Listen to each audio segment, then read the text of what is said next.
É possível utilizar o dinheiro do falecido para pagar as despesas do inventário extrajudicial?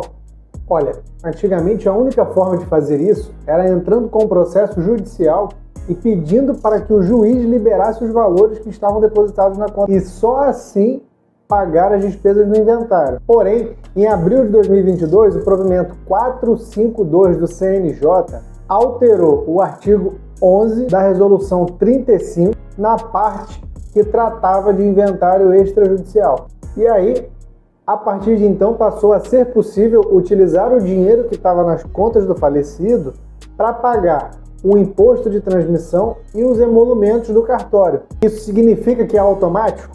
Que a pessoa faleceu e aí pode ir lá movimentar a conta dela alegando que é para pagar essas despesas?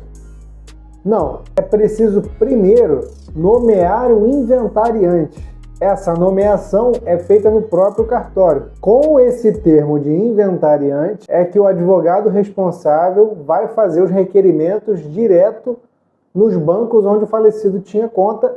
Só que assim, tudo isso tem que ser comprovado documentalmente. Tanto as despesas do imposto, quanto as despesas do cartório. Isso justamente para evitar que se faça fraude. Porque assim, se a pessoa faleceu e aí faz a nomeação do inventariante, vai no banco dizendo que precisa sacar um dinheiro para pagar as despesas, ia ser muito fácil.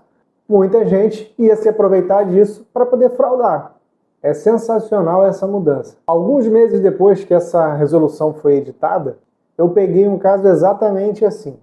Era tudo muito novo, os bancos não estavam habituados a fazer esse serviço, o cartório também. O falecido, nesse meu caso, tinha conta em 2 bancos, que tinham valor suficiente para pagar as despesas do inventário e o imposto de transmissão.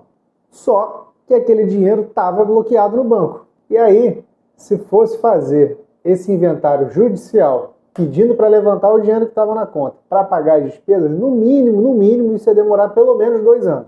E você sabe quanto tempo demorou para fazer esse inventário extrajudicial utilizando o dinheiro que estava nas contas para pagar as despesas? Mesmo sendo um procedimento novo para o banco, para o cartório, para mim, para todo mundo? Entre a assinatura do contrato de honorários e a assinatura da escritura definitiva do inventário, 3 meses e 11 dias. Depois, foi só registrar o imóvel que estava sendo inventariado e sacar a quantia que foi partilhada para cada herdeiro. Vamos arredondar aí o tempo total, 4 meses.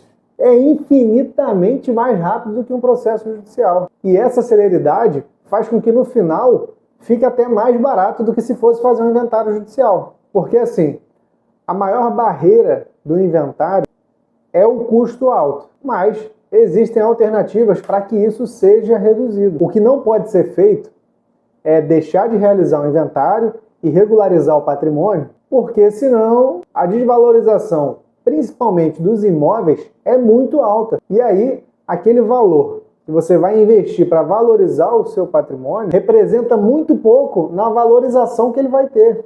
Não acredite nessas informações de que o inventário é impossível, que não tem jeito, que demora muito, porque existem alternativas para que isso funcione. Ficou com alguma dúvida? Deixa um comentário aqui.